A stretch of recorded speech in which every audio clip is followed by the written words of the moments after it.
Hi guys, welcome to your Monday strength session. So the Monday strength we're going to split into a main strength piece and then some accessory work. Your main strength piece is single arm press. The hardest thing about this is it's going to be a strict press, so finding an object or a weight that is going to be appropriate for you to strict press might be a little bit difficult. If you are having problems with that, then you can take it into a push press instead, but I'd like you to work in that in as much of that strict range as possible. Although, if you, like I said, if you're a little bit limited on what equipment you've got at home, that's fine, just take it to a push press. You're going to do 3 sets per side. There's distinct rest periods between sides and then a distinct rest period between sets. So you're going to take a minimal rest period between sides. That's outlined on sugar wad. That's then going to move into a longer rest period once you've done both sides. So your strict press, the key difference between a strict press and a push press, for example, is with your strict press, we're working in that strict range of shoulder strength, whereas a push press, I might use my legs just to drive the dumbbell off the shoulder. We're then going to go into an accessory piece, and the accessory piece is split depending on whether you've got one object or 2 objects. So for example, if you've got one object, the first movement is a single arm row.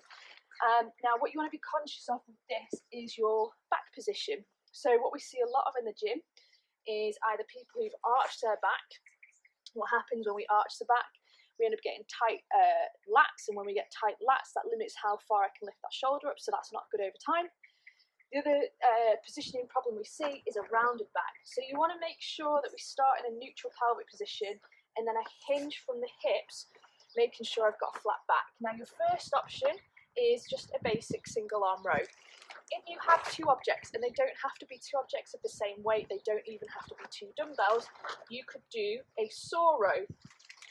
Now that might mean moving one side at a time, or it could be alternating sides. The movements are the same, it's just going to differ if you've got more than one piece of kit. So there's a little bit of variation there. The second movement in that superset for our accessory work is a deficit push-up. Now typically your deficit push-up, we would do a normal push-up, except your hands would be raised and you'd be working to a larger range. That's fine, that's easy to do. You can do that off dumbbells, so I might have my hands on dumbbells in order to get that little bit of extra range. If you've got something like low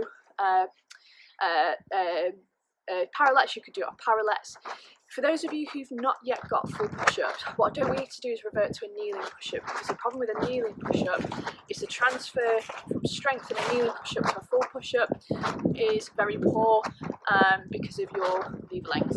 So what I'd like you to do instead is either use 2 chairs, 2 slightly higher objects than parallettes, so low parallettes if you've got them, and work your deficit that way. So your deficit is very simple. If you've got chairs, make sure you're working on a stable chair surface, and you're just going to bring your chest lower than your hands. So the objective with your deficit push-up is to make sure your chest comes lower than your hands. That is not without the back arching. So again, making sure you've got good back position throughout is important. Have a great strength session. Make sure you log what you did on sugar wad. It's a good one to take away if you're looking for some push-pull accessory work, particularly if you're struggling in things like gymnastic skills, because this is all about maintaining good core positioning whilst actioning a push or a pull action. So the translation to gymnastics is really important. Have a great session. See you later.